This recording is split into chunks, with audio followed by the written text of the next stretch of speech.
Olá, eu sou Jefferson Matos e esse é o canal Estudos Históricos. Hoje nós vamos deixar essa dica de leitura, que é A História em Migalhas, dos Análises à Nova História, de François Doss. Bom, François Doss, ele vai trabalhar aqui um pouco sobre a história da Escola dos Análises. E ela vai até a Nova História, porque a Nova História ela é a terceira geração da Escola dos Análises, ela é a herdeira, né? Ele coloca aqui como a herdeira da Escola dos Análises. Aqui essa edição que eu tenho aqui, ela é de 94, publicada pela editora Ensaio. O título original é de 87.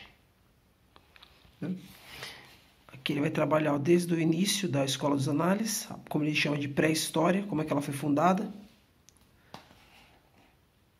Os anos Brodel, que é a segunda geração da Escola dos Análises.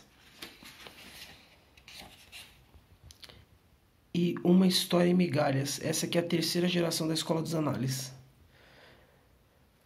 Bom, François Doss ele é um grande crítico, né, da Escola dos Análises, mas em qual sentido? Ele é crítico mais da geração da terceira geração da Escola dos Análises e da segunda, né?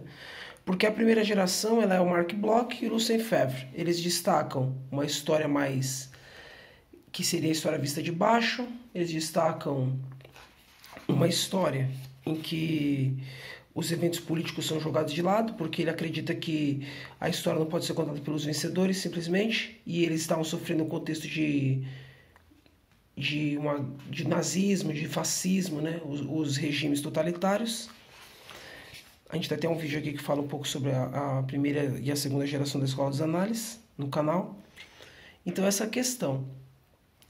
Já na segunda geração da Escola dos Análises, ele fala que ela se tornou uma grande detentora, né?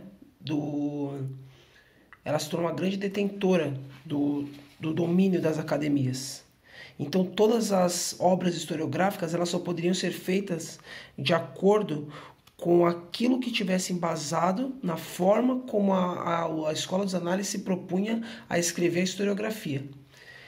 Ou, por exemplo, se você fosse um materialista histórico, se fosse marxista e quisesse fazer uma obra de historiografia, nessa faculdade você não ganharia a bolsa. O Brodel ele não ia disponibilizar bolsas que tivessem diferentes formas de análise que não se enquadrassem com o estudo da Escola dos Análises. Então ele meio que diz que é uma espécie de ditadura, né? Já na primeira geração e na segunda, na primeira geração, perdão, que é com Marc Bloch e Lucien Febvre, eles falam que o Estado, eles têm uma aversão a essa história política porque o Estado se torna o historiador. O Estado, através dos grandes arquivistas, eles constroem a história que eles querem. Então o Estado é o historiador. É a chamada história que se faz, né? Que, como diz o historiador Jean Chesnot.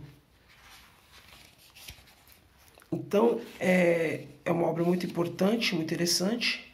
Já na questão da terceira geração da Escola dos Análises, que é a que o François Doss também critica, ele fala que ela fez uma pesquisa muito hiperespecializada, ou seja, ela acaba fazendo com que há uma fragmentação muito grande nos campos da história.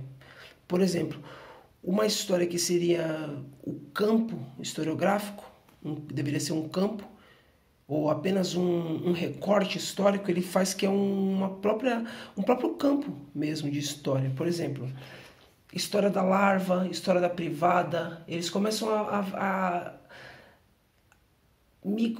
surge uma micro-história, porque eles hiper-especializam de uma tal maneira que eles não falam que é um recorte ou um tema, mas eles falam que é um campo historiográfico. Aí surge a história das mentalidades, surgem diversos tipos. Então eles falam que não tem mais grandes obras que estudam a sociedade de maneira macro, como Durkheim, Karl Marx ou Max Weber, né? Então essa é uma crítica que ele faz. Esse livro aqui é fascinante. É um livro muito gostoso de ler também. Muito gostoso de ler mesmo. Se você quer aprender um pouco sobre essa escola francesa de história, porque ela é uma das mais importantes, eu indico esse livro aqui. livro do François Doss, A História em Migalhas. E é isso, pessoal. Espero que vocês tenham gostado e até o próximo vídeo.